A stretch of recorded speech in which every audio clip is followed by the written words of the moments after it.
Bueno, nada, en son de la puntualidad, vamos empezando. Muchas gracias a todos los que nos acompañan en un nuevo Web Talk Sende. En esta ocasión vamos a hacer la presentación de un estudio que estuvimos trabajando acá con Marta Luces, con Marta Castro. Yo sé que va a ser confuso tener dos Martas, pero ahí estábamos viendo cómo manejarlo. Con Felín Fryer y mi persona. Estuvimos trabajando dos proyectos con el apoyo de la cooperación alemana, la Unión Europea, implementado por GIZ.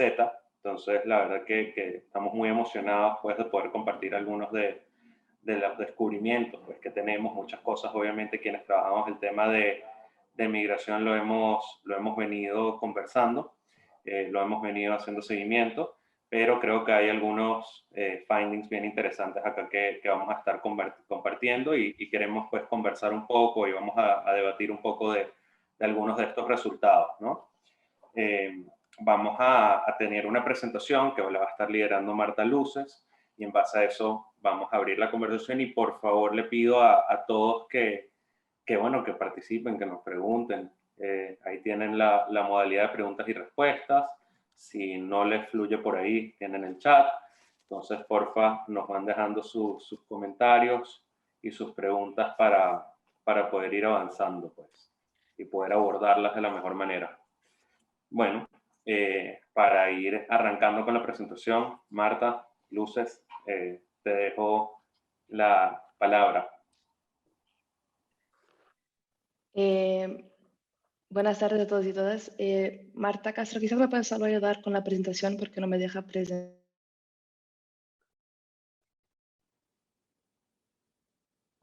Para ver si no la comparto yo. Sí, sí, la tienes por ahí.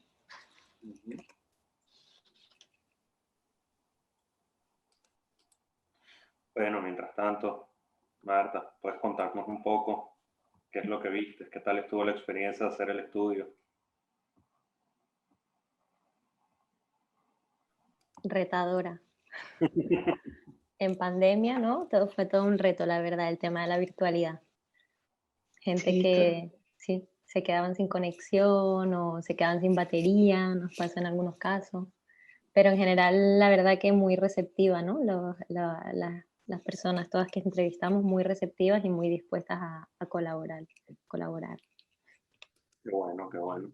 Bueno, aquí tenemos la presentación. Marta, estamos en tus sí, manos. listo. Sí, bueno, todo el tema de hacer trabajo de campo en pandemia se ha vuelto un desafío, pero es muy interesante ver que igual se puede hacer todos esos trabajos, ¿no?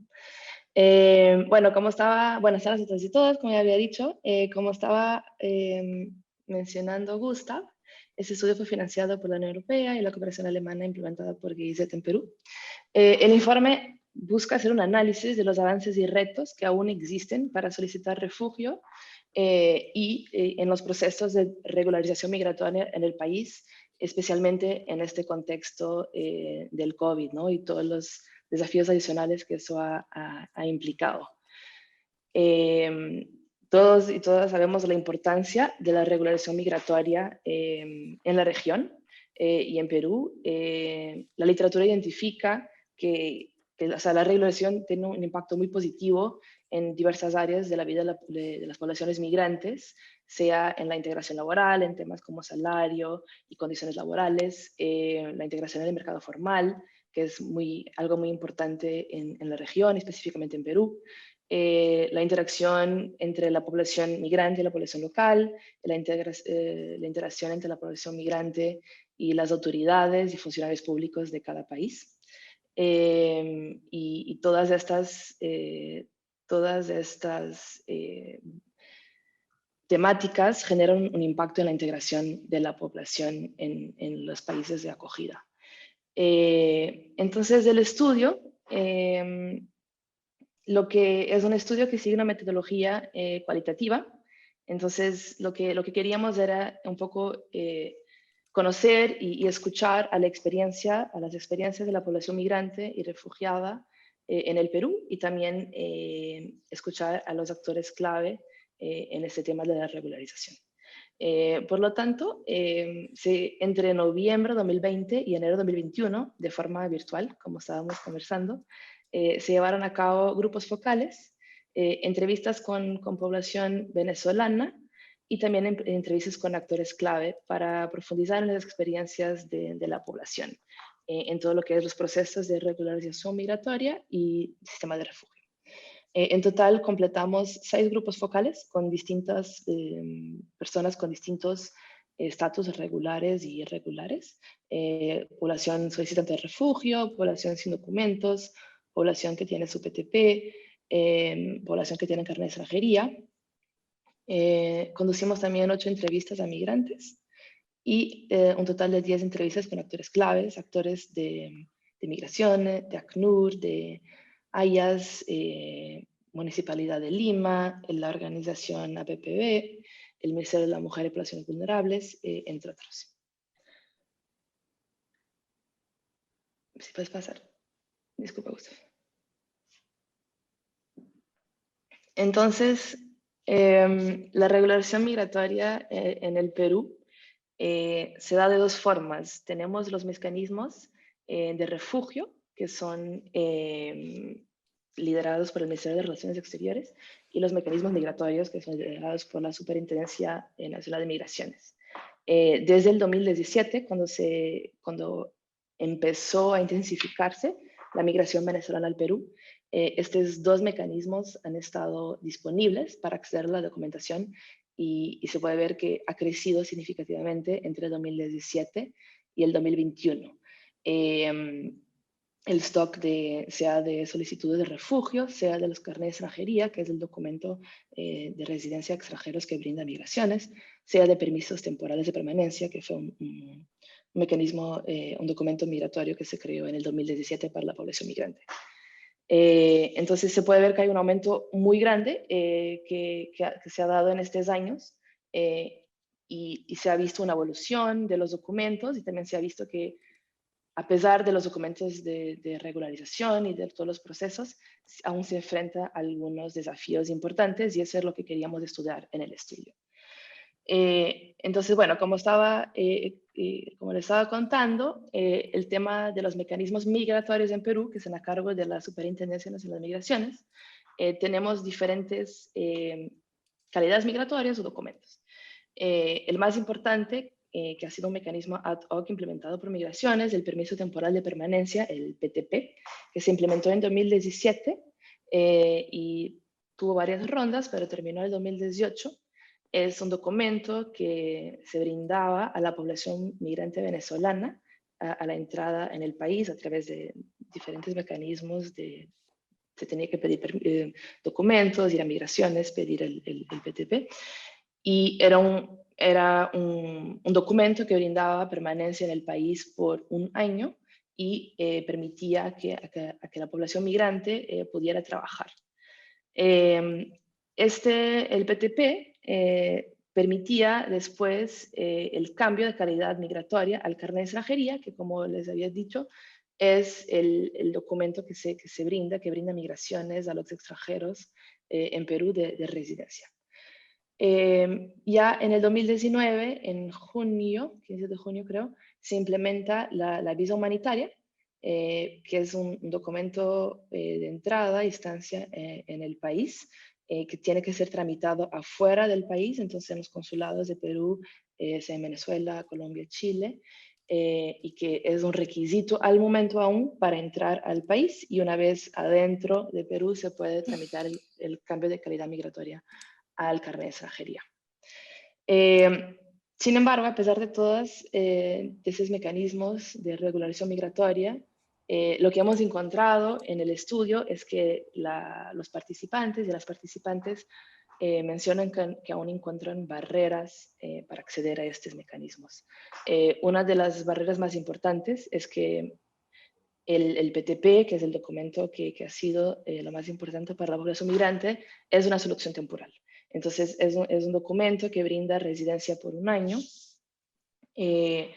y después requiere el cambio de calidad migratoria al carnet de extranjería, que muchas veces no es tan sencillo, sea por temas burocráticos, sea por temas de costos, sea por temas de tiempo, de no estar en Lima muchas veces. Entonces, esta solución temporal no brinda toda la protección jurídica y todo el acceso que los migrantes gustarían y que sería considerado de mejor forma. Asimismo, este documento también presenta algunas barreras en el acceso a servicios. Eso se ha vuelto sumamente importante durante la pandemia, sea el acceso a la salud. O sea, una persona con PTP muchas veces no podía acceder al sistema de salud, a los bonos brindados por el gobierno para conllevar la cuarentena. Y, por ejemplo, acceder a una cuenta bancaria. También hay personas que comentan que tienen dificultades con un PTP de acceder a una cuenta bancaria en un banco. Entonces, se encuentra de alguna forma una decepción de la población migrante con el limitado acceso a servicios que estos documentos migratorios regulares brindan. Otro tema que también salió muchas veces en el estudio fue el desconocimiento por parte de los actores de estos documentos. Muchas veces la población migrante se encuentra con un desconocimiento por parte de oficiales públicos, por parte de trabajadores en entidades del Estado, sobre el documento que tienen y qué derechos eso brinda, ¿no? Personas que, o sea, y eso, claro, genera una barrera, perdón, al acceso a los servicios en el país. Por último, una barrera importante es el costo elevado de estos documentos.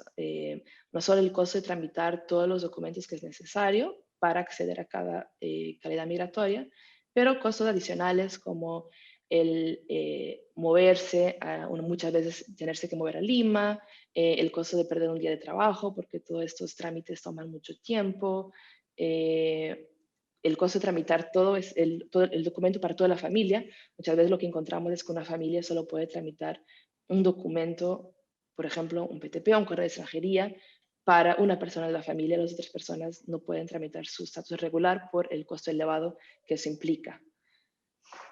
Yo quería hacer una pequeña parada acá, porque uno de los grandes debates, ¿no?, que estamos teniendo no solo en Perú, sino a nivel regional, es el tema de cómo regularizar a esta población, ¿no? Cómo regularizar a la población migrante venezolana. Es una población que ha salido producto de una migración forzosa, producto de una crisis en el país de origen, y que por ende tiene ciertas características que dificultan pues el acceso a los mecanismos regulatorios pues que ya estaban dispuestos, ¿no? Como puede ser el tema del carnet de extranjería en el caso de Perú, ¿no? Él tenía unas ciertas barreras que hace que una persona que viene de Venezuela, que en este caso tendría que tener para acceder a un carnet de extranjería por un canal regular, lo más probable necesitaría contar con un contrato de trabajo, ¿no?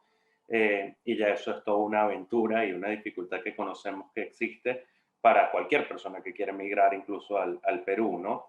Entonces surgen pues estos permisos temporales, ¿no? Como el PTP, como lo es el PEP en Colombia, que mi pregunta, y quería ver, Felín, cómo lo ves tú, es un poco o sea, ¿qué sentido tiene a veces el crear nuevos documentos? O sea, ¿por qué creamos nuevos documentos y no adaptamos los procesos o ampliamos la facilidad de acceso a los documentos que ya existen?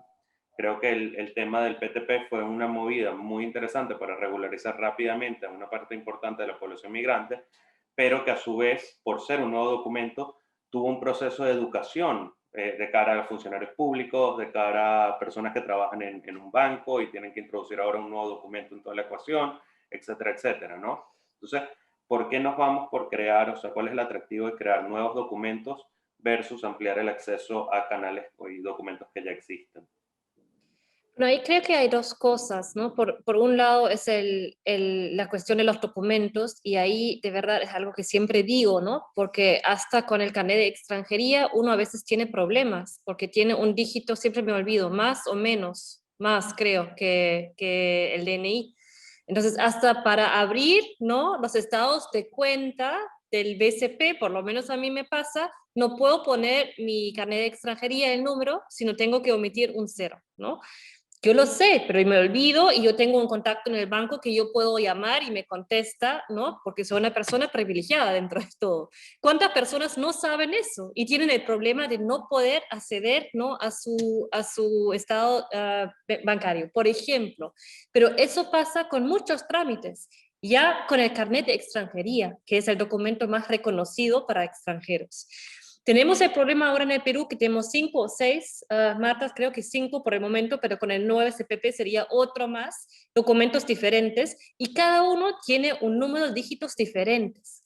Causa mucha confusión y muchas trabas. Entonces, por un lado, ¿no? Esta cuestión del documento, que yo creo que eso de los dígitos refleja algo, ¿no? Que se podía por ahí solucionar de manera más o menos fácil.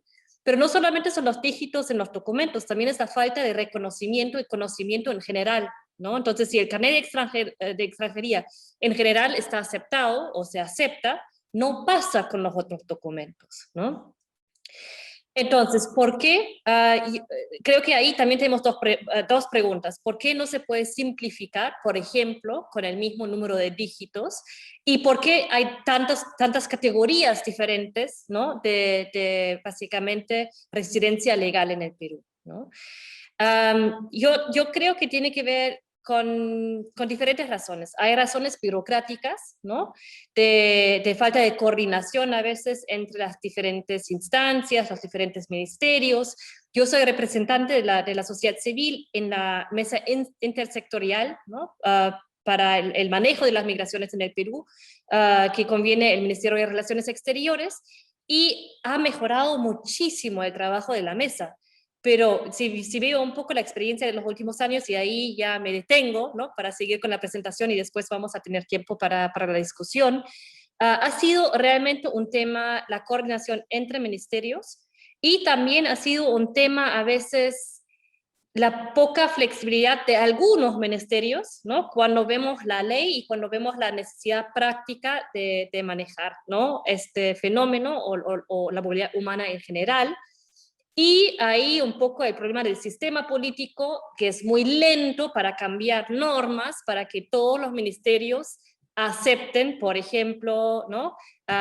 Un documento que no sea el carnet de extranjería para diferentes trámites que les corresponden, ¿no?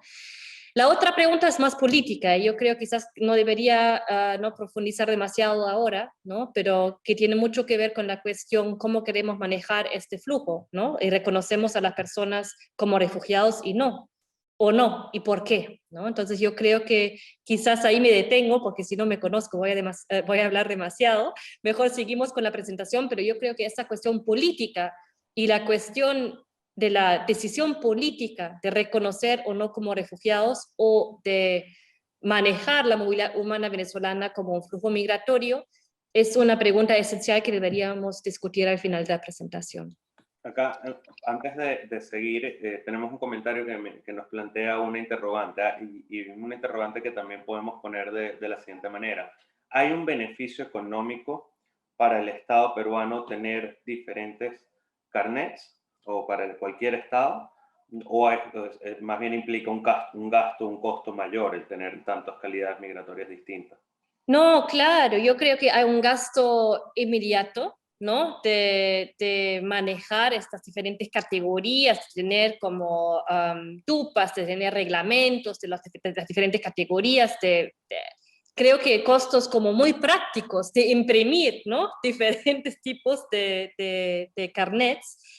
Y sobre todo hay un costo enorme económico porque no se reconocen, ¿no? Entonces muchas veces las personas con estatus regular tienen el derecho de trabajar formalmente, pero como nadie conoce, y es tan simple, ¿no? Hasta ¿no? El carnet de refugiado, muchos empleadores peruanos no saben qué es un refugiado, ¿no? Peor con los solicitantes de refugio que ni siquiera tienen un carnet oficial, que todo eso, por eso no quiero hablar más, nos va a contar Marta en la presentación. Entonces no consiguen trabajo formal, y por eso por ende no pagan los impuestos a la renta, y por ende no contribuyen a la ganancia fiscal, ¿no? O al income fiscal del Perú. Entonces creo que ahí eso es el costo mayor en realidad. Hay que facilitar todos esos procesos para poder, ¿no? aprovecharse como Estado del enorme potencial del capital humano de esta migración. Gracias. De acuerdo. Bueno, Marta, seguimos contigo. Disculpa la interrupción, pero creo que es mejor ir abordando puntos por puntos y así mantenemos una conversación dinámica. Sí, me parece perfecto. Y siguiendo un poquito en las palabras de Felín, el otro mecanismo migratorio para acceder a la documentación regular que tiene Perú es el sistema de refugio. Entonces sabemos que al momento hay más de 400.000 personas venezolanas en Perú que tienen una solicitud de refugio pendiente. Entonces esto se vuelve, el sistema de refugio es en Perú muy importante en el tema de la regularización migratoria. El sistema de refugio es manejado por el Ministerio de Relaciones Exteriores y como estaba contando Felín, puede tener dos tipos de documentación. O sea, una persona que tiene una solicitud de refugio, que según la ley del refugiado tendría que ser resuelta en 60 días, debería poder acceder a un carnet de solicitante de refugio. Pero eso ni siempre pasa. En Perú hay una baja porcentaje de personas que tienen ese carnet. Y una vez pasados esos 60 días, se debería pasar a la resolución del caso y haber o no un reconocimiento de la condición de refugiado. Pero el sistema de refugio en Perú también presenta barreras, dificultades importantes. Una de ellas, y una de las más importantes, es la sobrecarga del sistema. Como dije, existen en Perú al momento más de 400.000 personas que tienen una solicitud de refugio pendiente. Entonces el sistema está completamente sobrecargado y no lo ha podido manejar en forma a contestar en los plazos establecidos a esas solicitudes de refugio. Y la otra es la falta de aplicación general de la definición de refugiados según Cartagena. Esto hace que en Perú exista, según datos de R4V, manejado por Acnorio IM, menos de 1% del reconocimiento de la condición de refugiado. Y el 99% de las otras personas lo que tienen es una solicitud de refugio, muchas veces sin el carnet de solicitante de refugio. Entonces, con lo que cuentan, en verdad, con el documento, es una hoja de papel que confirma que han solicitado refugio y una autorización de trabajo. Entonces, el estudio encuentra en todas las entrevistas conducidas y grupos focales 3 hallazgos principales respecto al acceso a la documentación para personas migrantes y refugiadas. El primero es que la gran mayoría de los documentos migratorios ofrecidos por el Estado cuentan con una validez limitada y no brindan una completa seguridad jurídica a las personas que lo portan porque se vencen y después muchas veces hay una incapacidad de renovar o de cambiar la calidad migratoria. El otro hallazgo principal que encontramos es que existen, como estábamos conversando, serios problemas en la provisión de información clara, sea a las personas extranjeras, o sea, cómo acceder, qué derechos tienen, qué documentos tienen que tramitar, cómo es el proceso, o falta de información para los funcionarios públicos que desconocen todos los documentos que existen para la población migrante y refugiada y cuáles son los derechos que estos también tienen. También a nivel laboral, la falta de información sobre quién puede trabajar con qué documento es muchas veces una barrera que existe en la población migrante para tener un trabajo formal o un trabajo informal, porque no se les valida o no se les toma en cuenta su documento regular para trabajar. Y por último, el tercer hallazgo clave principal son los altos costos de estos trámites de regularización migratoria, hablando de los procesos migratorios y no del proceso de refugio. Entonces, todo lo que es el acceso, sea el PTP o el cambio de calidad al carnet de extranjería, tienen costos muy altos que son, o sea, y como menciona Gustav, en el contexto de la migración forzada venezolana, son muy difíciles para la población de soportar. No solo para una persona, pero si hablamos de un hogar de 5 o 6 personas, 3 personas, 4 personas, lo que sea, es muy difícil soportar estos gastos. Yo quería parar aquí un momentico otra vez, disculpa la interrupción. Siento que ahorita después de esto vamos a entrar a algunas cosas más puntuales, vamos a profundizar un poco más. Quería quedarme un poquito aquí en la parte general con dos consultas claves, ¿no? La primera quería hablar un poco con Marta Castro, y es el tema de los costos de los trámites, ¿no? El tema de cómo clasificamos el costo está muy ligado no solo a lo que cuesta un documento o el trámite del documento o de los trámites, porque también tiene un costo del tramitar los antecedentes policiales, penales, etcétera, ¿no? Sino lo hemos conectado mucho y lo hemos visto mucho en las conversaciones que hemos sostenido, que es más un tema de una inversión de tiempo. A veces el tiempo juega un rol incluso más alto que el costo como tal del trámite, y se convierte pues en una matemática o en un análisis simple de costo-beneficio, ¿no? O sea, ¿qué beneficio consigo yo de tramitar mi documento migratorio, invertir todo este montón de tiempo, si estoy viendo a mis compatriotas venezolanos que la mayoría de los que están en una situación regular tienen un trabajo de igual en la informalidad, y no puedo palpar beneficios tan significativos de la regularización, ¿no?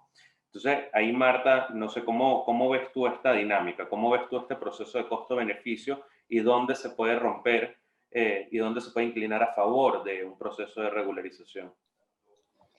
Pues yo creo, Gustas, que tiene mucho que ver con lo que decía Felín y Marta y lo que todos hemos dicho, ¿no? Que estos procesos de regularización migratoria no han tomado tan en cuenta el contexto específico de Venezuela, ¿no? Lo vemos, por ejemplo, con la visa humanitaria.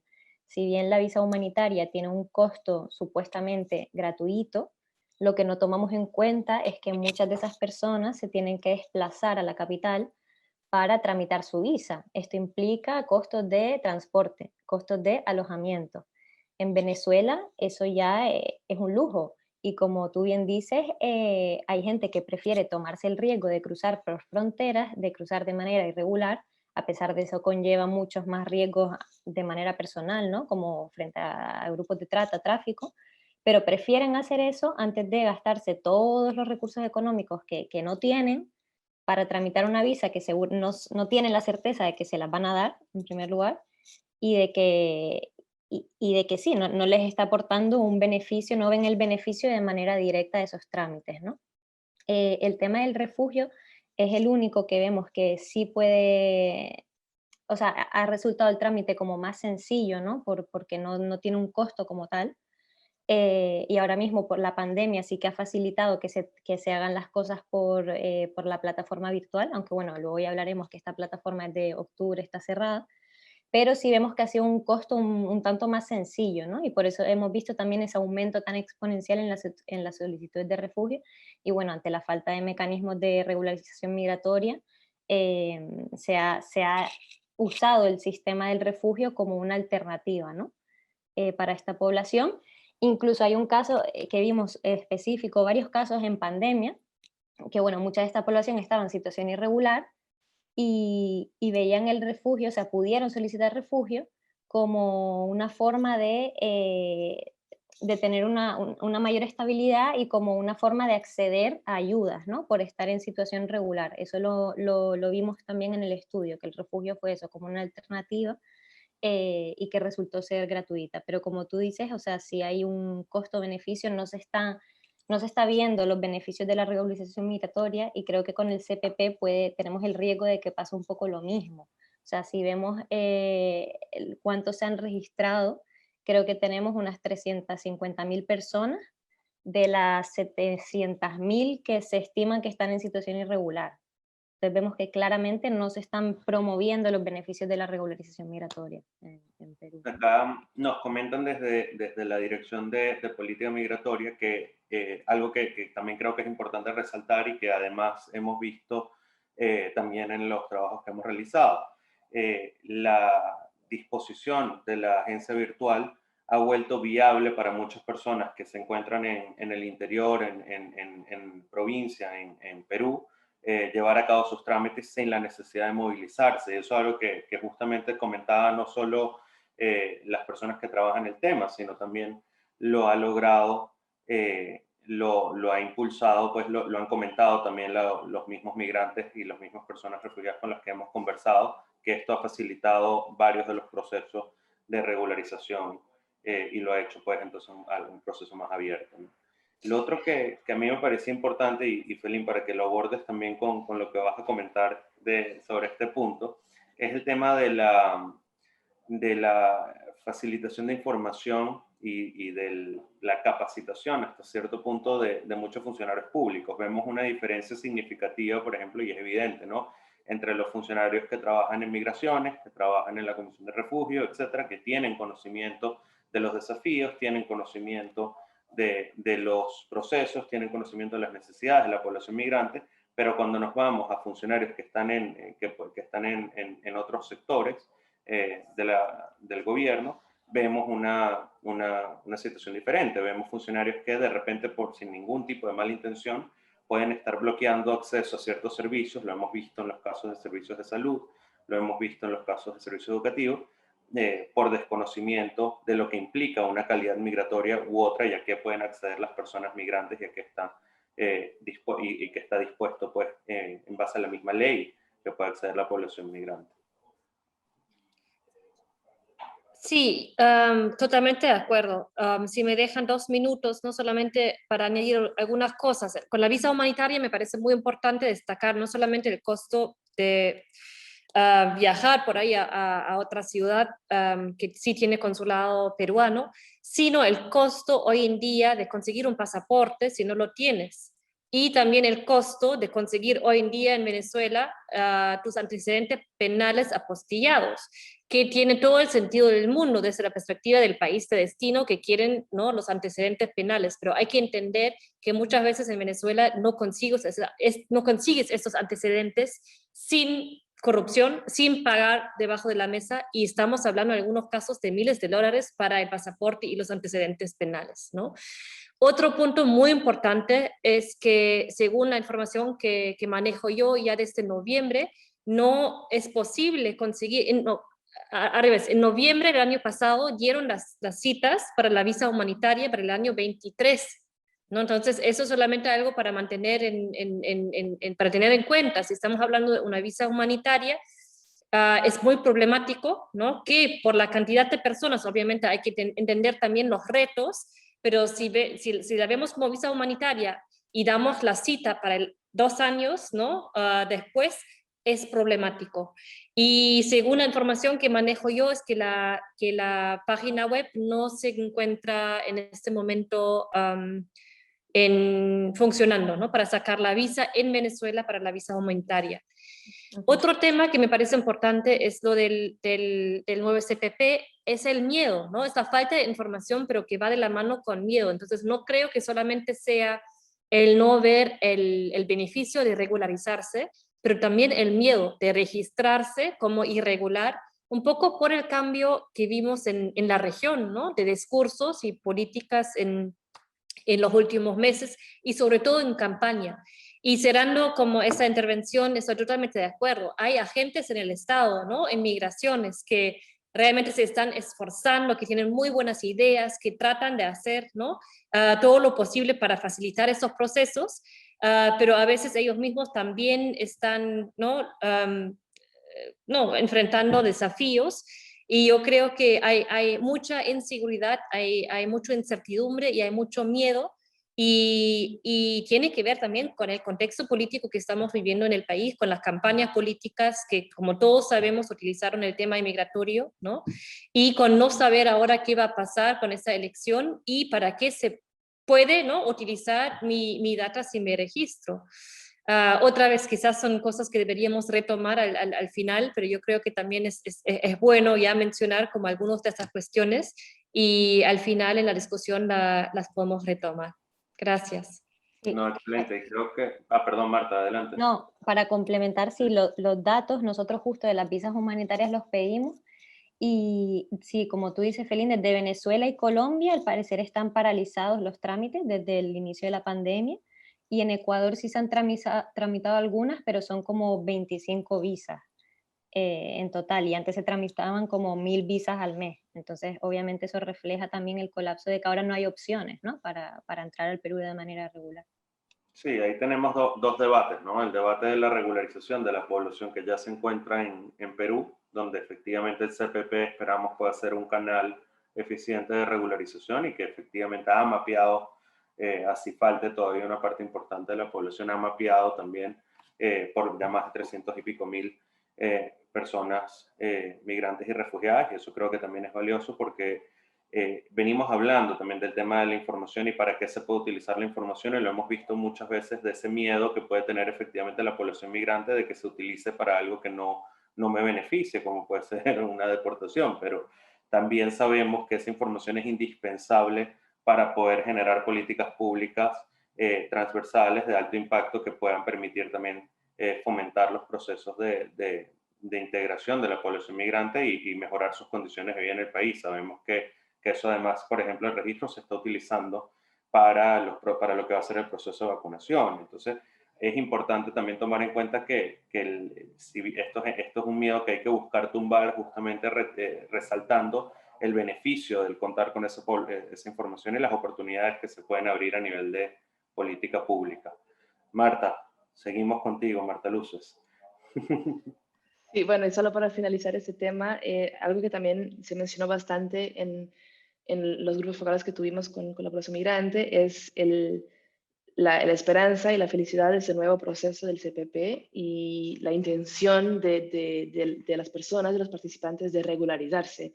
A pesar de todos los miedos y las dudas, hay esa fuerte intención. Entonces, bueno, ahora seguimos un poco, les quería mostrar un poco los hallazgos un poco más detallados del estudio y tenemos algunas frases de las personas, de lo que nos contaron, de sus diferentes experiencias con los procesos de regularización y acceder a los documentos. Quizás aquí, Felín, también podemos de nuevo parar un poco. Entonces, una de las preguntas que teníamos era sobre la decisión de solicitar refugio, ¿no? Porque vemos que hay una gran cantidad de personas que han solicitado refugio, pero preguntamos si las personas, los migrantes y refugiados, se sienten refugiados o migrantes. Entonces, a pesar de que es un tema recurrente, que han salido de su país por un tema de crisis, de problemas con alimentación, problemas de salud, de no poder acceder a hospitales, muchas, por ejemplo, mujeres embarazadas, el tema de la seguridad, la criminalidad, violación de derechos humanos.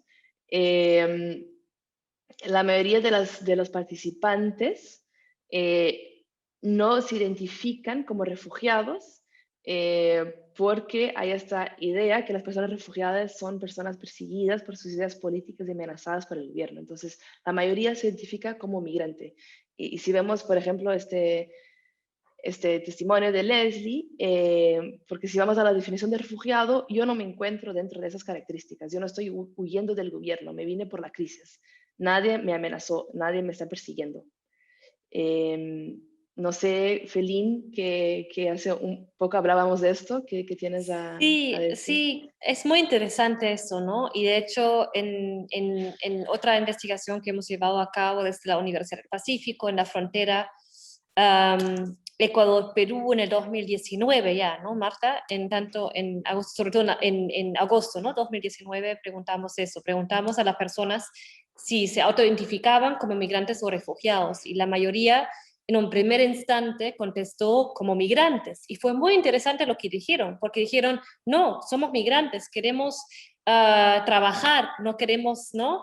No somos como los sirios, no somos como las personas que viven en los campos de refugiados, nosotros venimos para seguir adelante, para trabajar, para mandar dinero a Venezuela. Y fue muy interesante porque no conocían la definición de refugiado de Cartagena, que es ley en el Perú y también es ley en 14 otros países en la región. que tiene una definición, o que es una definición, perdonen, más amplia, que incluye a situaciones de violaciones masivas de derechos humanos, de violencia generalizada o cualquier situación que perturba el orden público, ¿no? Y eso, ¿no? Otra vez es una cuestión casi filosófica, pero también muy política, que podemos retomar al final de la presentación, que son, ¿no? Y legalmente no cabe mucha duda que los venezolanos son refugiados según esta definición y según la ley del Perú, la ley de Colombia, de Ecuador, de la mayoría de los países en la región, ¿no? Que políticamente es difícil reconocer eso por las cantidades de personas que están saliendo de Venezuela y por el miedo, si ahora de un día al otro reconocemos a todos prima facie, ¿qué significa? No con mecanismos de procesos individuales, ¿no? De reconocimiento, sino como grupo, básicamente a todos venezolanos como refugiados. Es muy entendible que eso causa muchos miedos, ¿no? En los países de destino, que eso básicamente va a ser como una puerta totalmente abierta, ¿no? Y que puede atraer a más personas. Sin embargo, es una discusión que tenemos que tener, ¿no? Porque esa es la ley en el Perú, esas son las leyes en la región. Y yo creo que quizás al final no podemos tener esa discusión, que hay ventajas y desventajas, ¿no? De trabajar con estatus migratorios versus el estatus de refugiado en términos prácticos, pero que no deberíamos olvidarnos, ¿no? Del hecho que son refugiados según Cartagena, y el hecho que hay muy poco conocimiento sobre eso, tanto en los estados de destino, incluyendo el Perú, como ¿no? Entre los propios ciudadanos venezolanos, porque otra vez es una definición regional que se conoce muy poco, pero eso no quita el hecho que sea ley, ¿no? Entonces, otra pregunta casi filosófica, política y muy importante que me gustaría retomarla al final de la presentación.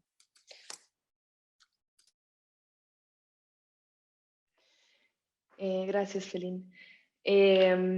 Y bueno, entonces, como ya hemos venido hablando bastante, en el estudio identificamos, con relación a los mecanismos migratorios, dificultades asociadas a la regulación migratoria.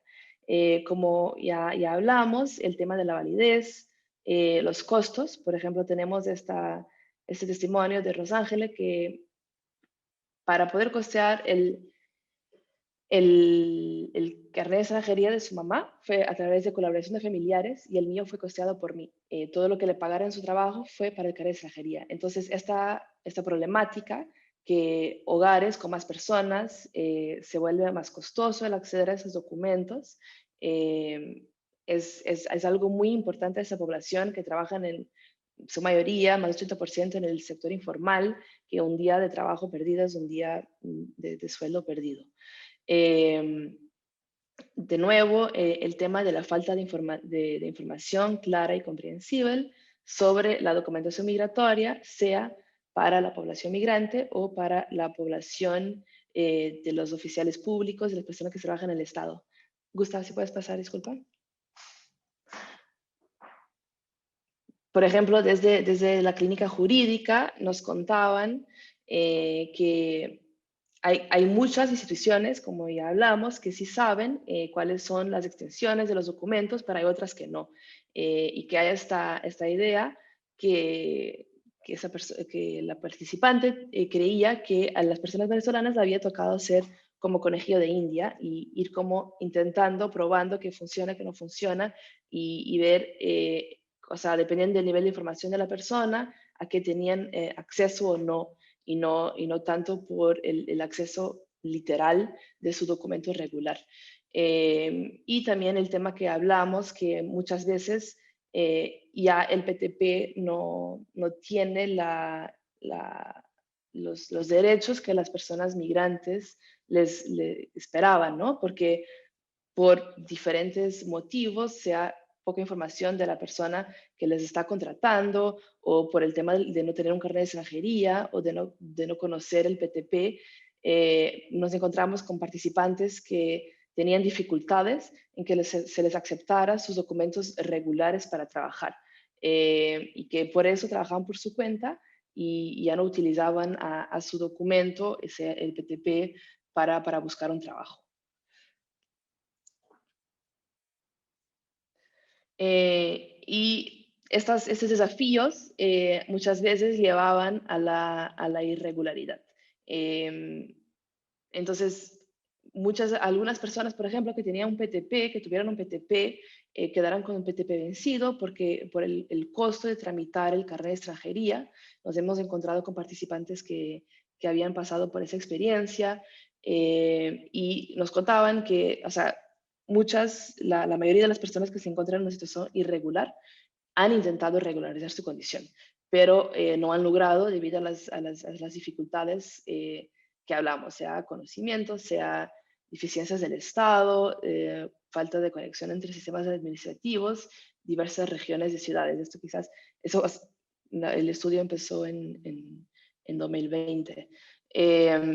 Por ejemplo, está Estefano, que dice que hizo el pago del PTP y a Interpol, pero ya no podía seguir con los trámites porque ya no podía faltar al trabajo, porque si no quedaría sin trabajo. Entonces, todas esas barreras han llevado a que algunas personas se quedan en un estatus de irregularidad y que no puedan seguir con la actualización y el cambio en seguridad migratoria para acceder a un carnet de extranjería. En términos de las expectativas a futuro de la población migrante para la regulación migratoria y de los actores clave con quien conversamos, hay una gran esperanza, como estábamos diciendo, en el CPP. El proceso de prejuicio terminó en abril. Sabemos que al final de marzo tenían 350.000 personas inscritas. Pero de nuevo sale el tema de la información, ¿no? Que es necesario de la parte del Estado comunicar con mensajes claros y abiertos, con una campaña de difusión para alentar ese proceso de regularización, que existe estas dudas y muchas veces estos miedos de lo que significa uno registrarse para el CPP, pero y que esto es bastante evidente para la población migrante y que cabe al Estado y a las organizaciones de comunicar un mensaje claro para que las personas tengan la confianza debida en esos procesos de regularización. Y hay algo que me parece importante y es algo que hemos venido observando no solo en este tema, sino en varios temas, y es un poco cuál es la estrategia de comunicación de cara a las políticas públicas, ¿no? Estamos hablando de una población que accede a su información por canales muy específicos, muy limitados, y no son los mismos canales por los que se informa en muchos casos la población peruana. Entonces, muchas veces vemos estos desafíos, como lo que se comenta acá, ¿no? Vemos una política que tiene un objetivo de regularización, que está en un proceso de preinscripción importante, que está haciendo que se espera pueda tener un impacto muy significativo y que es un proceso ambicioso en cierto nivel porque está buscando regularizar alrededor de casi 700.000 personas, ¿no? Y que han logrado ya cubrir más de la mitad de esas personas en este proceso de preinscripción. Sin embargo, vemos que a veces esa estrategia de comunicación se puede quedar un poco corta.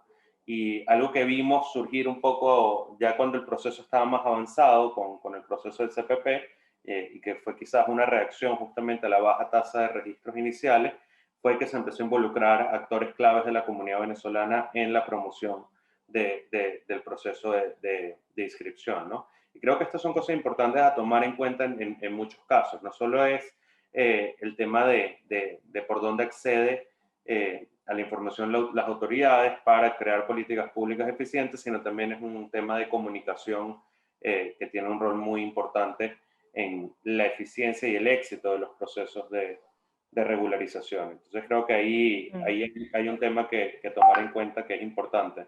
Marta. Sí. Sí, ahí gustas también un tema que bueno, nosotros lo vimos con la campaña Lima Aprende, ¿no? Que a veces hay un cierto miedo, y creo que también desde la Comisión Especial para los Refugiados lo habían comentado, como que tienen un miedo de generar recelo también en la población peruana, ¿no? Y ver que se están haciendo políticas públicas específicas y targeteadas para la población peruana. Creo que eso también tiene mucho que ver a veces en los canales que se utilizan y también el que no se conozcan quizás tanto este tipo de políticas y programas, ¿no? Pero como tú bien dices, en las entrevistas también se hizo mucha referencia a los canales de WhatsApp de los propios migrantes y de que ellos recurrían siempre a estos canales de WhatsApp, a experiencias de otros migrantes, pero muy pocos recurrían a los canales así como oficiales o Twitter o sea, hay que fortalecer esas redes y creo que esto nos enseña eso, ¿no? Hay que fortalecer esas redes de venezolanos y de asociaciones de venezolanos.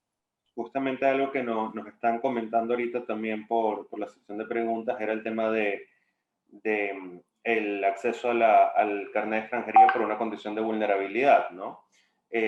Lo cual sabemos que es una opción para muchas personas que se encuentran en situaciones de especial vulnerabilidad, pero que una parte muy importante de la población migrante que está en esa situación justamente tiene dificultades para acceder a esa información y para tomar y llevar a cabo esos procesos, ¿no? Entonces ahí el rol de las organizaciones de sociedad civil se ha vuelto indispensable, ¿no? El buscar identificar a esta población, pero eso es un trabajo que requiere de ir proactivamente a buscar a una población que está en una situación de vulnerabilidad, que está con un acceso limitado a la información y que por ende es un trabajo hasta cierto punto titánico y sabemos que hay muchas personas a las que no se logra llegar a pesar de que se haga este trabajo de búsqueda, ¿no? Marta, luces, seguimos contigo. Bueno, entonces ya siguiendo para los hallazgos que encontramos en el sistema de refugio y las dificultades que las y los participantes encontraron y nos contaron los grupos focales en las entrevistas.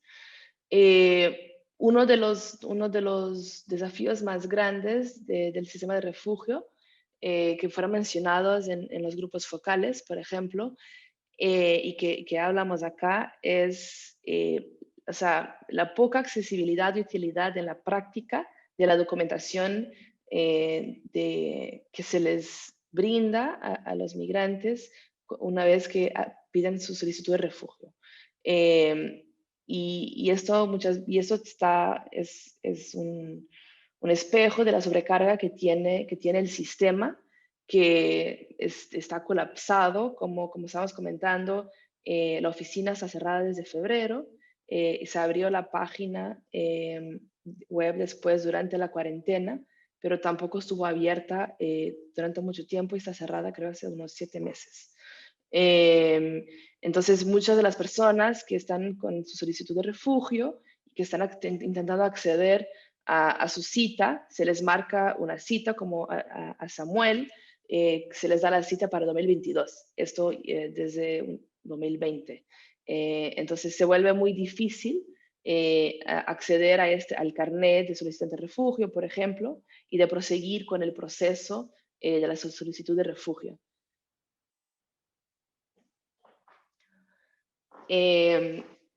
Entonces, como estamos hablando, el tema del carnet de solicitante de refugio, que es un documento que muy poca gente tiene, en la clínica no jurídica nos han contado que ese documento se ha entregado a menos de 100.000 solicitantes de refugio, de los más de 400.000 que existen.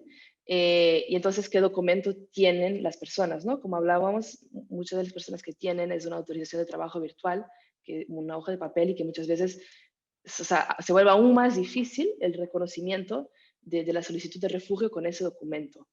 Entonces, muchas de esas personas no tienen una documentación que corrobore su estatus migratorio en el país, ya que el carnet tiene obviamente un mayor peso para las instituciones públicas, las personas y los empleadores. Entonces, o sea, hablando con la población migrante, de hecho es lo que encontramos, ¿no? Por ejemplo, Herminia nos contaba que la constancia de trabajo no tiene ningún tipo de validez. No dan para darla, pero realmente no la aceptan. Que uno va con esta constancia de trabajo y el desconocimiento muchas veces del empleador, de las personas de algunas agencias del Estado, no hace con que el documento, esta autorización de trabajo, tenga los derechos y los efectos que que esperarían los migrantes. Por ejemplo, Juan cuenta que la cosa de trabajo nunca le ha servido de nada, sino que su pasaporte ha sido el documento que ha usado para tener su trabajo. Y que, claro, en su opinión lo que contaban era el PTP, pero también después vemos las personas que tienen PTP y que nos cuentan, la verdad que el PTP no me sirve. Entonces hay toda esa confusión, no confusión, pero la falta de información, los varios mecanismos migratorios, el sistema de refugio, generan demasiados documentos y que muchas veces no, para las personas que los tienen no les parecen útiles.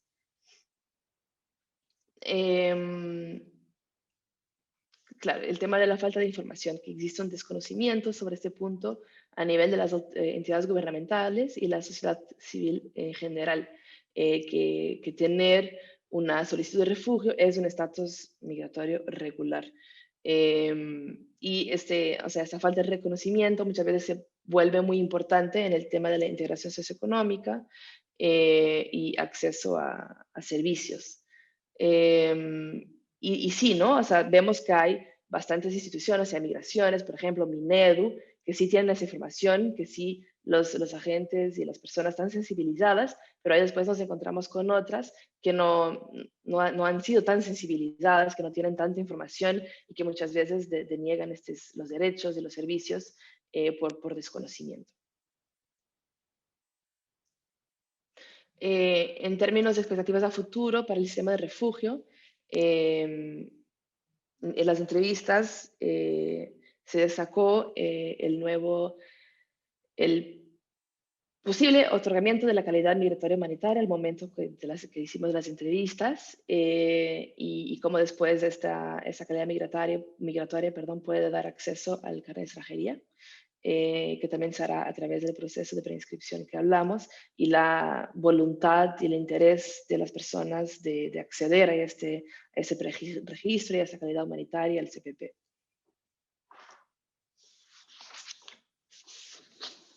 Buenísimo. Aquí quería aprovechar los últimos 15 minutos pues, para que conversemos un poco de lo que ha sido las conclusiones y recomendaciones que nos deja este estudio. Igual este estudio se lo vamos a estar compartiendo a todos los que están acá conectados. Esto fue simplemente queríamos mostrar algunos hallazgos, queríamos dar algunos puntos de cosas que todos de una u otra forma conocemos, estamos algo familiarizados, pero que vamos a poder estar aterrizando mucho más en el trabajo que se hizo y que han derivado pues, en una serie de conclusiones y recomendaciones que van a poder encontrar en ese informe, ¿no? Yo quería empezar la discusión y le pido porfa a quienes tengan preguntas, tengan sugerencias, que la hagan por vía del chat o del formato de la parte de preguntas y respuestas. Yo quería poner la pelota a rodar con esto. O sea, es evidente que esto es una problemática que no está en manos de una organización, de una entidad del Estado, no está en manos de un grupo de actores, no está en manos nada más de la población migrante. Es un problema que es transversal, es un desafío que es transversal, ¿no? Para que se logre un proceso de regularización de la población migrante que se traduzca en una apertura de oportunidades para la integración socioeconómica con un impacto real en las condiciones de vida de la población migrante y que por ende estimule un proceso de desarrollo y un impacto positivo económico de la migración en el país, tiene que participar un montón de gente.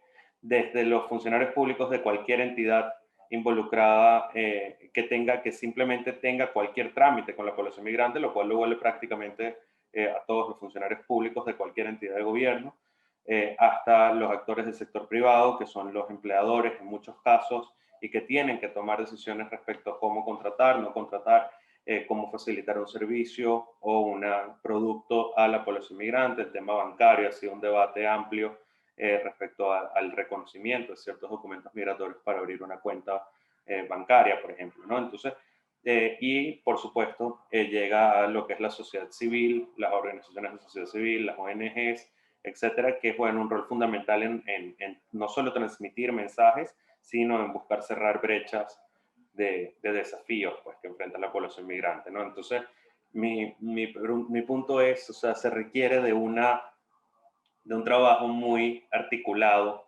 para poder llevar un proceso de integración y de regularización que se traduzca en un proceso de integración efectivo. ¿Por dónde se parte? ¿Por dónde se arranca con esto? ¿Cómo lo ven ustedes? ¿Alguna voluntaria? Felín, tú eres la que tiene más títulos entre nosotros. Estaba contestando en el chat, perdonen, también las preguntas de los participantes. Bueno, es un tema difícil, ¿no? Y yo creo que acá yo como académica siempre me encuentro un poco entre dos sillas, como decimos en alemán, ¿no? Por un lado, hay el tema del Estado de Derecho, el tema de las leyes, el tema del hecho que aplica Cartagena y el Estado debería reconocer a los venezolanos como refugiados, ¿no? Eso es la ley y eso es lo que debería pasar. También, otra vez, y por eso quería retomar esa pregunta al final, esa pregunta filosófica y política, porque es muy importante, ¿no? No podemos olvidar de eso. Son refugiados y punto, la gran mayoría, ¿no? Por el otro lado, creo que también tenemos que ser pragmáticos y tenemos que encontrar las soluciones que son como las soluciones más sensatas y más efectivas y más fáciles y más realistas, ¿no? Para el Estado y también para la incorporación económica de los migrantes. Y ahí cerramos un poco con lo que mencionamos con Marta, que los venezolanos mismos no se autorreconocen en su mayoría como refugiados, sino como migrantes. ¿Y lo que significa? Significa que quieren trabajar, ¿no? No quieren vivir en campos de refugiados, que por suerte en la región casi no existen, ¿no? Quieren integrarse, quieren trabajar, quieren mejorar sus condiciones de vida y quieren contribuir tanto a la sociedad peruana como, ¿no? Mandar remesas para ayudar a familiares en casa. Entonces yo creo que tenemos que pensar en soluciones pragmáticas, soluciones que den estatus regular, ¿no? Para los que ya están.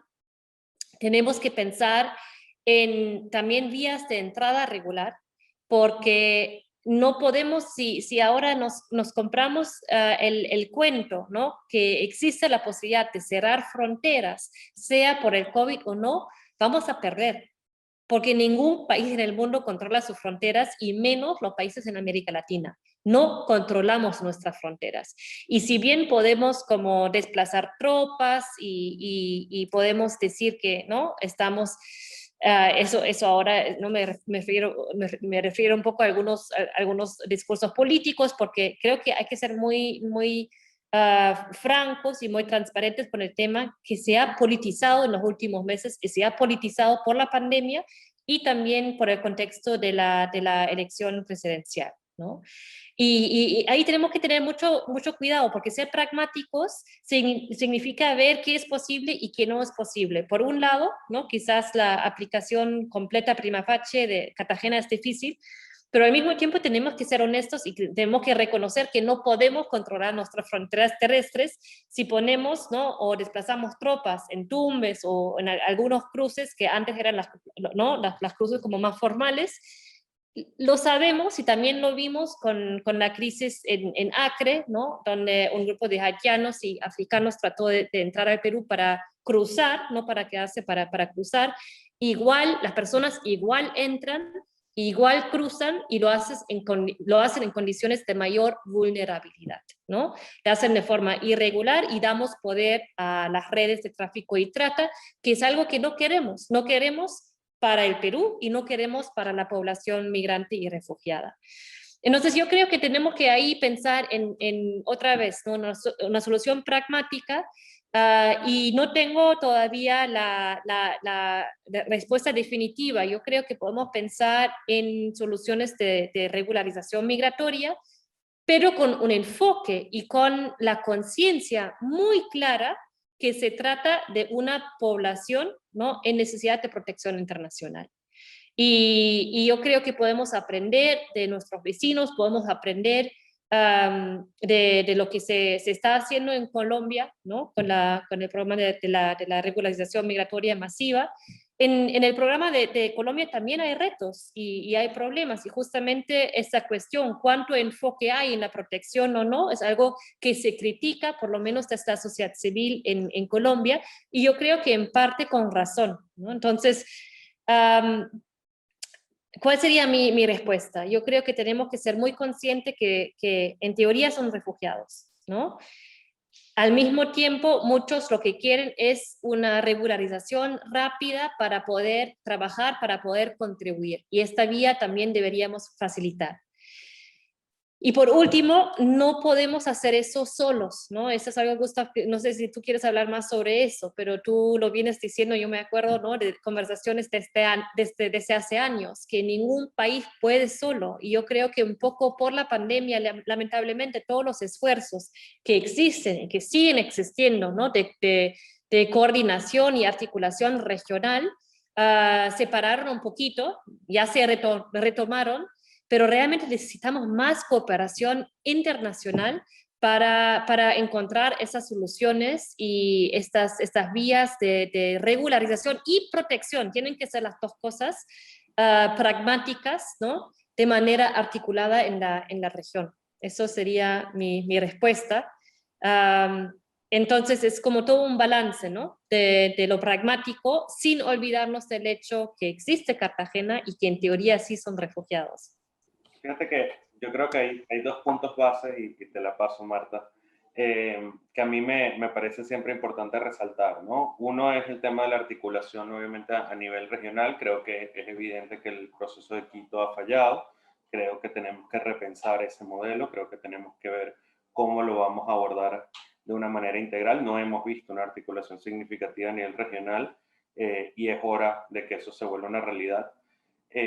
Y por el otro lado, el tema de la articulación a nivel interno, a nivel de cada país. Yo creo que lo que ha logrado Colombia con la gerencia de frontera, una entidad encargada de articular la política migratoria de cara a todos los frentes que tiene e involucrando actores de todas partes del gobierno, de la sociedad civil, del sector privado, etcétera, es una respuesta necesaria e indispensable para que los procesos de regularización no se queden ahí y que tengan realmente un alcance significativo. Lo otro que me parece importante poner en la mesa es el tema del refugio. Nos llegaba por acá un comentario, o sea, que estamos hablando constantemente de que deberían de ser reconocidos como refugiados. En la práctica no es la realidad, pero la realidad sí es que tenemos 500.000 de solicitantes de refugio, y de ese 500.000 de solicitantes de refugio sabemos que no todos se han inscrito en el proceso del CPP. Hay personas que tienen como solicitantes de refugio más de 2 años, solo se han aprobado, se han otorgado alrededor de 1.000 y pico carnet de extranjería bajo la condición de refugiado, pero tenemos un montón de gente que está esperando ese proceso y que de repente no se informó. ¿Qué pasa con ellos? ¿Qué pasa si te niegan además el refugio? ¿Vamos a encontrar que empiezan a negar el refugio o simplemente se va a quedar por siempre en un limbo regulatorio, ¿no? Marta, tú querías conversar. Sí, quería agregar al punto que hiciste sobre el fortalecer el diálogo adentro del país y la importancia de hacerlo regionalmente, ¿no? A pesar de que el 80% de la población migrante vive en Lima, hay un porcentaje de personas que viven en provincia, en las regiones, y es muy importante también fortalecer el diálogo a nivel local. También con Felini hicimos otro estudio de la información que tienen los gobiernos locales sobre la población migrante, el acceso a documentación regular, y la desinformación es muy grande y es importante también apostar en estas acciones más locales de los gobiernos locales, de los gobiernos regionales, y de fortalecer la conversación con estas agencias dispersas en el país para también apoyar a la población que no vive en Lima. Un punto importante que también quiero poner en la mesa, porque veo algunos comentarios, ¿no? que comentan sobre la cantidad de migrantes que hay, ¿no? Y eso es una de las cosas que es importante, ¿no? El tener información confiable para la toma de decisiones, ¿no? Y creo que estos procesos, si bien son muy significativos, los procesos de registro en el CPP, creo que también el Estado tiene que buscar el conocer cuánto, o sea, conocer a la población migrante que hace vida en su país, no solo por un tema de registro, sino también por un tema de diseño de respuestas relevantes, ¿no? Creo que activamente debemos estar buscando generar y manejar información que nos permite tomar acciones informadas, ¿no? Marta Castro, ¿cómo lo ves tú? Sí, bueno, yo quería responder primero lo del, lo del refugio, porque creo que el tema de los solicitantes, o sea, las personas refugiadas, ok, o sea, hay muy pocas reconocidas, pero por lo menos sabemos que tienen más estabilidad, ¿no? Tienen el carnet de extranjería. Sin embargo, las personas solicitantes de refugio, creo que en eso tenemos que centrarnos bastante, ¿no? Porque es que realmente hay un problema con los documentos que se están otorgando y con respecto al conocimiento que se tiene con respecto a esos documentos, ¿no? Y durante la pandemia lo que hemos visto y lo que han comentado también las personas solicitantes es que ese sentimiento de incertidumbre sobre sus procesos se ha incrementado, ¿no? Algunos piensan que los trámites se han paralizado con esto del cierre de las oficinas, aunque bueno, fue antes de la pandemia, también se han visto como a la deriva, ¿no? Como sin suficiente información, no conocen, ¿no? Cómo va a derivar su procedimiento de refugio. Es cierto que se está hablando del tema de otorgar la calidad humanitaria y bueno, yo creo que eso sería el paso ideal, ¿no? El otorgar la calidad humanitaria les daría acceso directo al carnet de extranjería y por tanto se estarían ya en una situación de estabilidad legal, ¿no? Pero de momento no sabemos muy bien cómo, o sea, sabemos que hay conversaciones en torno a la calidad humanitaria, pero no sabemos cuándo se va a implementar ni los recursos, supongo que estarán viendo los recursos que se necesitan para ello, ¿no? Pero creo que esa puede ser la línea, la vía a seguir, ¿no? Sí, es un camino que hace sentido, ¿no? Otro tema que nos ponen por ahí en el chat es el tema del rol de la cooperación. ¿Cuál es el rol de la cooperación en esta ecuación? Y otra cosa que creo que es importante también tener en cuenta, y por ahí lo habían comentado, es el tema de que este fenómeno no se soluciona hasta que hasta que cese hasta cierto punto por lo menos la crisis en Venezuela, ¿no? Algún rol deberían de jugar los países en poner presión ahí. Yo sé que este no es el tema de nuestro debate hoy, pero creo que sí, es evidente que hay que reconocer que el origen del problema está en Venezuela. Sin embargo, eso no quiere decir que los países receptores no tengan que implementar unas políticas con una visión a mediano y largo plazo para los procesos de regularización de la población migrante, ¿no? Creo que parte del error que hubo al comienzo con los permisos temporales es que se veía esto como un problema temporal, es una realidad que ya no lo es, y ahora tenemos que ver la política migratoria con una perspectiva a largo plazo, ¿no?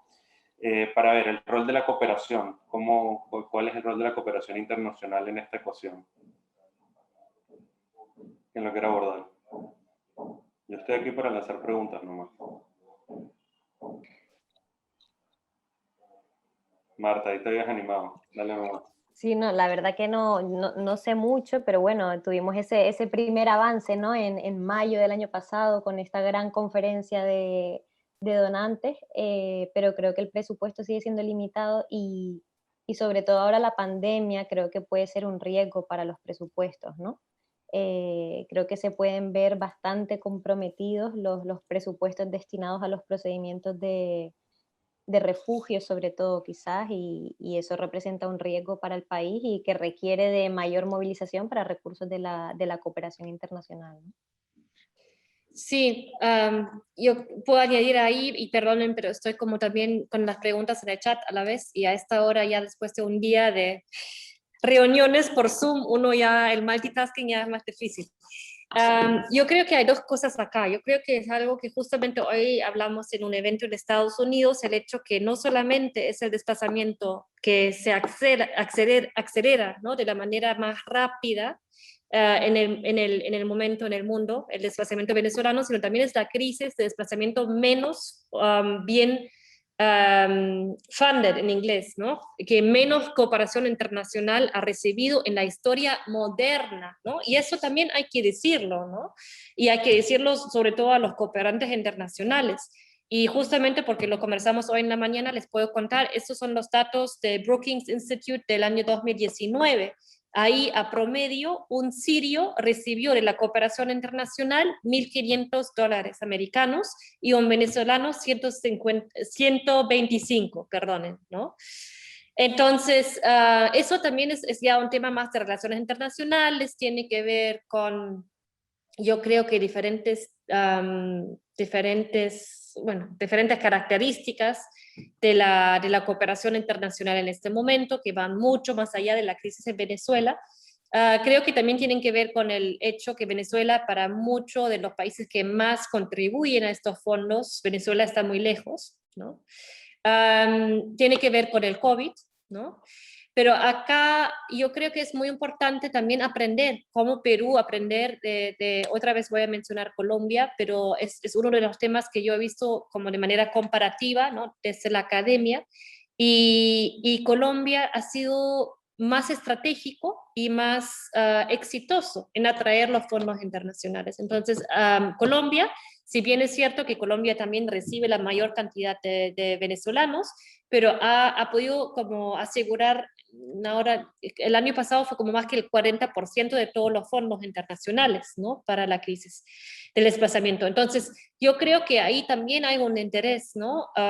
Otra vez, las soluciones pragmáticas. Tenemos que siempre enfocarnos en los derechos, pero también en soluciones pragmáticas, y el interés del Estado de desarrollar respuestas que se enfoquen en la protección y los derechos de las personas migrantes y refugiadas, porque eso ayuda a conseguir más fondos, y estos fondos no solamente se invierten para la protección, sino se invierten en la política pública. Entonces, Colombia ha conseguido fondos para la educación, la salud, las vacunas, etcétera, ¿no? Entonces, son fondos que al final realmente mejoran los servicios públicos para todos, ¿no?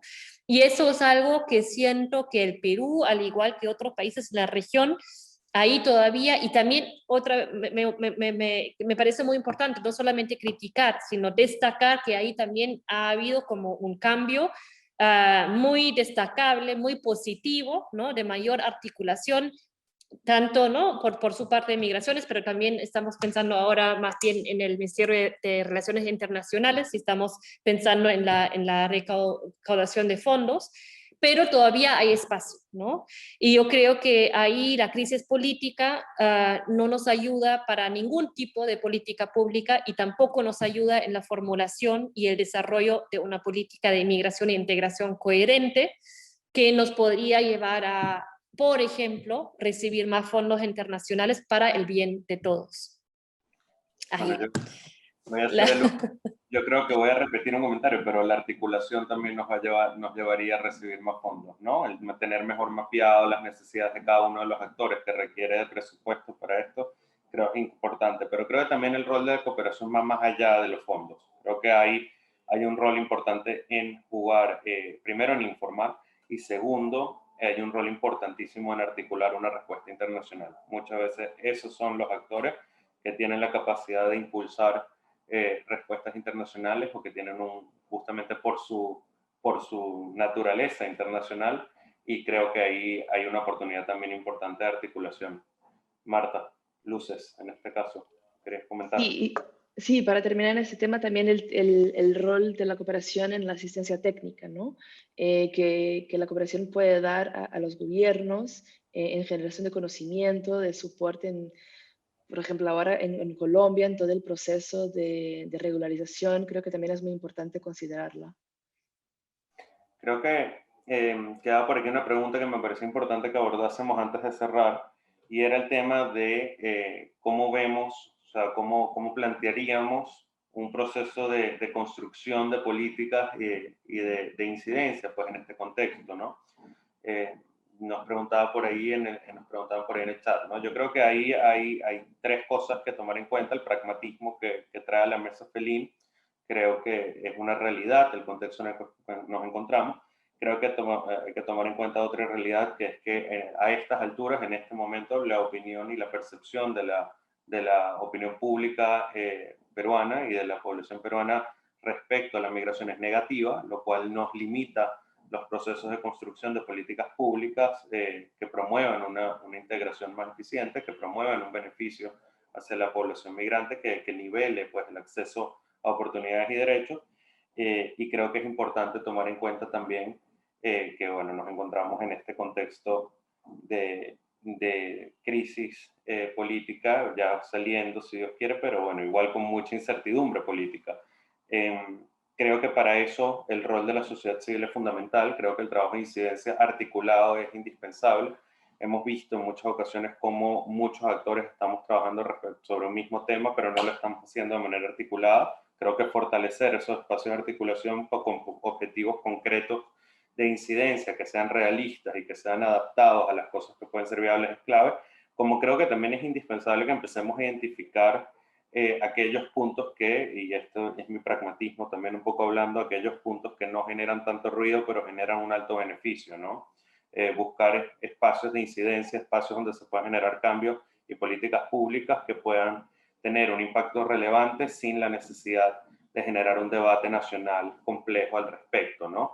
Y por ese lado empezar a ir trabajando y bueno, seguir trabajando por ese lado, ¿no? Hay muchas cosas que se han hecho por esa vía y creo que el caso de Lima Aprende, con los muchos desafíos que tuvo y los muchos desafíos que enfrentó, es un caso de éxito hasta cierto punto de una política que nunca dijo que era para migrantes y que logró la incorporación de muchos migrantes en el sistema, niños y adolescentes en el sistema educativo, ¿no? Yo creo que tomemos esta como la pregunta de cierre y nada, unos últimos comentarios respecto a esto, lo que consideren pues para las tres. Marta Castro, empezamos contigo. Que no, creo que la idea de la incidencia, de también desarrollar estrategias de incidencia conjunta me parece muy interesante y creo que es algo que se puede hacer con todos estos informes que estamos desarrollando ahora en pandemia, ¿no? Todos estos actores de la sociedad civil que estamos estudiando el fenómeno, que estamos también en contacto, que estamos haciendo contacto con un montón de redes de migrantes, que al final son ellos los que nos están dando toda esta súper valiosa información. Creo que eso tenemos que incidir en eso, ¿no? En desarrollar una estrategia de incidencia conjunta con el resto de actores y pues sí, esperar que el contexto político peruano se estabilice un poco.